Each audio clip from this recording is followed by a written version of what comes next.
Day one in the books, good sir, and let football begin in a much-anticipated season. Florida State gets underway this afternoon with practice. We just got done watching all of it. Ira Schoffel, Jeff Cameron, good to be with you. Thanks for watching us on Warchant TV. I thought that was an energetic first day. They hit the ground running. I know Coach mentioned afterwards he was pleased with the energy. That's what they're looking for. They're not in pads right now.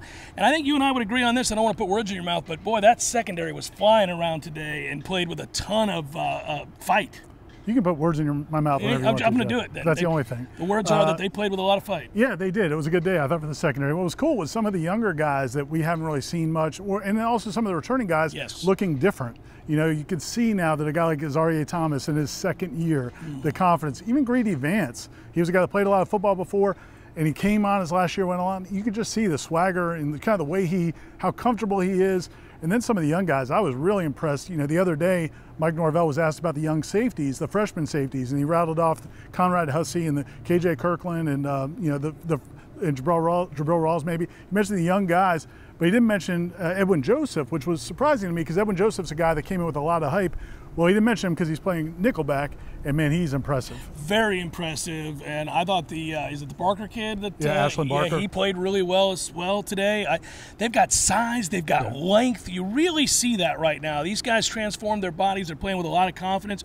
It's interesting. You wonder if that's the result of Patrick Surtain and maybe some of the things that he's instilling in them. They were around the ball all day today. You know, we've lamented the fact that Florida State has not been able to create turnovers, and you get a sense that they're working on that now. They're very aggressive to the ball. Yeah, even a guy like Fentrell Cypress, who we saw in the spring, he came in from Virginia with a lot of hype, second team All-ACC last year, first team by Pro Football Focus, but he didn't make a ton of plays in the spring. But today he was matched up a lot with like Keon Coleman, the Michigan State transfer receiver, who's super impressive, and they battled a lot throughout the day. Keon Coleman impressed me in a way, not just the playmaking ability, which we know he has, we saw what he did at Michigan State, but also like he's got that leadership, that veteran presence. Even though this was his first official FSU practice, he's been here this whole summer.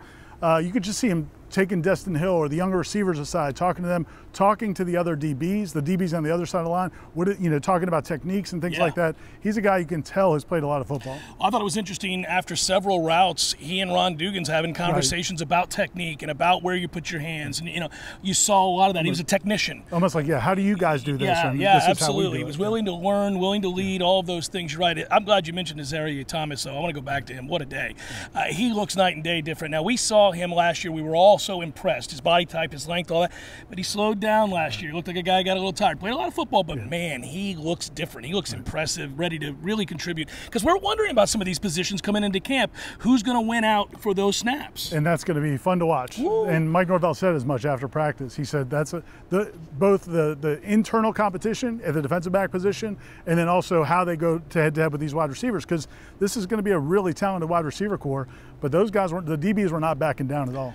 I got excited when we watched this roster and the influx of talent, and you watch them raise the floor. You and I have talked before that the better competition will bring out the best in these players. Mike Norvell talks about it all the time. But, you know, you got to go back a ways to see the level of competition that we're going to get this camp. I mean, you know, I'm not saying that this is a national championship contending team necessarily, but you got to go back to 2013, 2014 where you see this many position battles and where the practices are going to be this intense. And they have a lot of talent. Yeah, the only thing you're kind of longing for is just the first day is not really getting a great feel for the offensive line and the defensive line because they're not in full pad yet. So, you know, you see the bursts from some of the defensive linemen, you see some of the footwork and hand placement by the offensive linemen, but it's hard to get a real good feel for that. So that's going to be fun to see and just how they use those different guys. But yeah, across the board, this is the best Florida State football has looked physically since those teams. Here's a news flash for you. Jared Verse is good at football. He's really big. He's bigger than he was a year ago, and he's still fast, and he'll tell you about it. He'll tell you about it, which I love. It was nice to see on a few plays where he really set the edge. He was not. They tried to run the ball outside, and he was not having it. He stood up that offensive tackle, and you know those are the things you want to see more of. And Patrick Payton, man, just it's still coming with Patrick Payton. They got dudes, everybody. They got dudes. It's night and day from where they were 2 years ago. They're better than they were last year, just in depth of talent.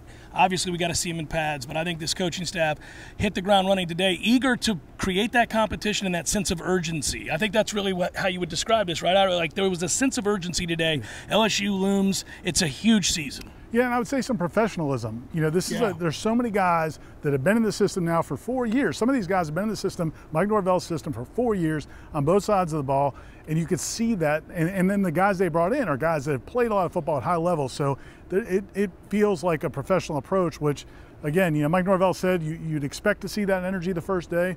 I think the fact that they're so professional, it's not just energy. Yeah. It's an efficiency too. I think that's something that could carry over. We'll be here every day, and listen, between Wake Up Warchant, the Jeff Cameron Show, the many articles that you read on the site, warchant.com, the videos that Tom puts up as well. I mean, we got so much to cover and a good team to cover, so it's going to be a lot of fun. Make sure you like and subscribe always to Warchant TV, warchant.com. Get on it. Always appreciate it. We'll be here again tomorrow as Florida State's camp is underway. $1 special right now, $1 for a month or 25% off for the year. Go to warchant.com and get you a subscription. Yeah, you get, absolutely.